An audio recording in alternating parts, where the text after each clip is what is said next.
So thank you. Thank you for joining me here in our beautiful sanctuary on the day of World Day of Prayer.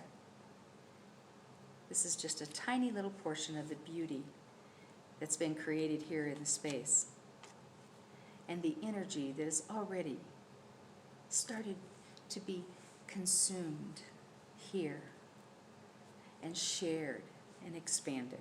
So thank you. Obviously today will be a little different, but we're going to talk about Stay the Course. Stay the Course has, of course, an official definition. It's a phrase used actually in the context of battle, meaning to pursue a goal regardless of any obstacle or criticism. Seems a little lofty in today's environment to me. Steady on your course means to be careful not to wander off course, not to zigzag, to keep the course steady. Staying the course really means to keep your eye on the end point. You know, commercial jets, I'm sure most of you have heard this, are actually off course 90% of the time. I like to not think about that when I'm flying. But they seem to always end up at their destination, or most of the time. Even though they're off course 90% of the time, they are headed for that end point, that destination. And because they know what that is, to get off course a little bit is all right.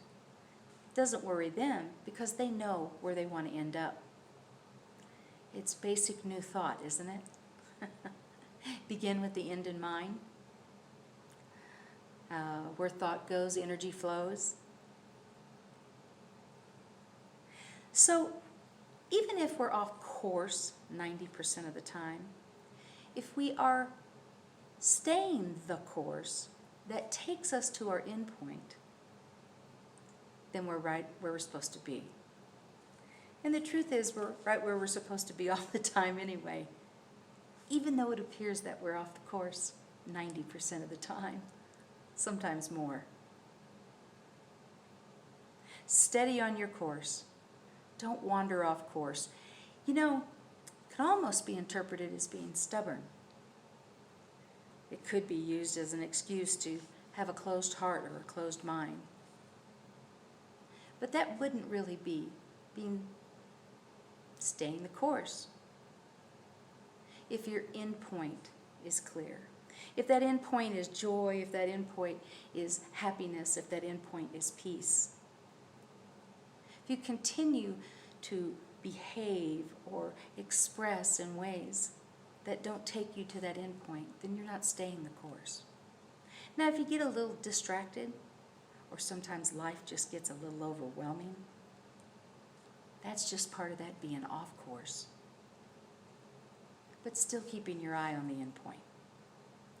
And folks, I think that's where we're at now, in the midst of this pandemic. We've been patient, as I was reminded in a conversation this evening.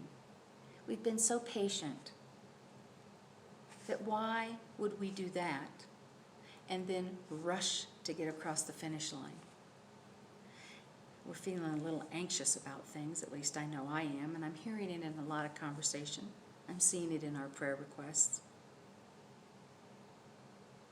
Just breathe. Breathe with me.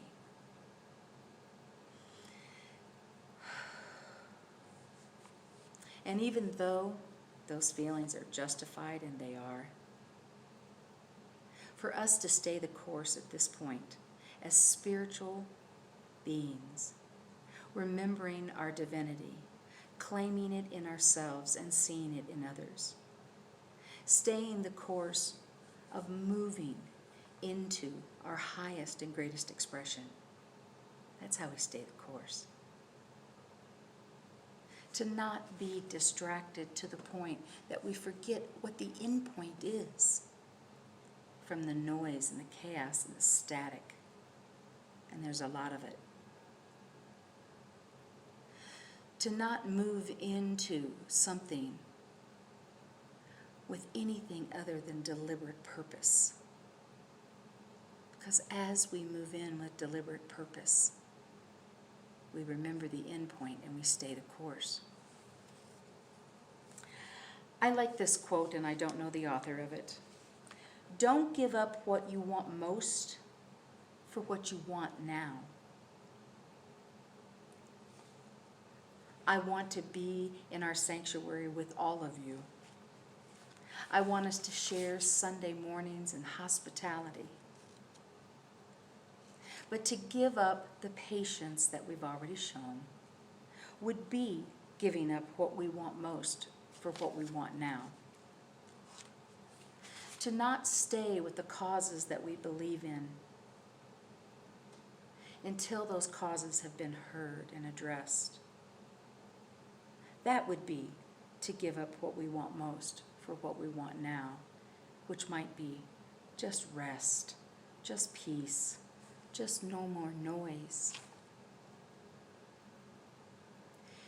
We are diligent, we are strong, we are amazing spiritual beings, always seeking to express our highest and greatest form of the Christ consciousness. That's who we are. And that is who we shall stay as we stay the course.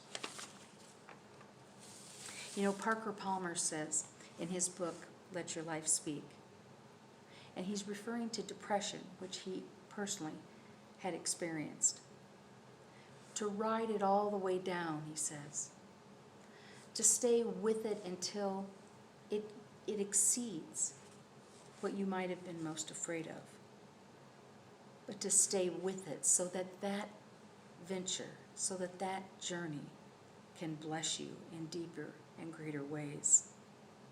Which then we of course emerge deeper with greater understanding of our global family, of our global issues, and those that also come right back to just us.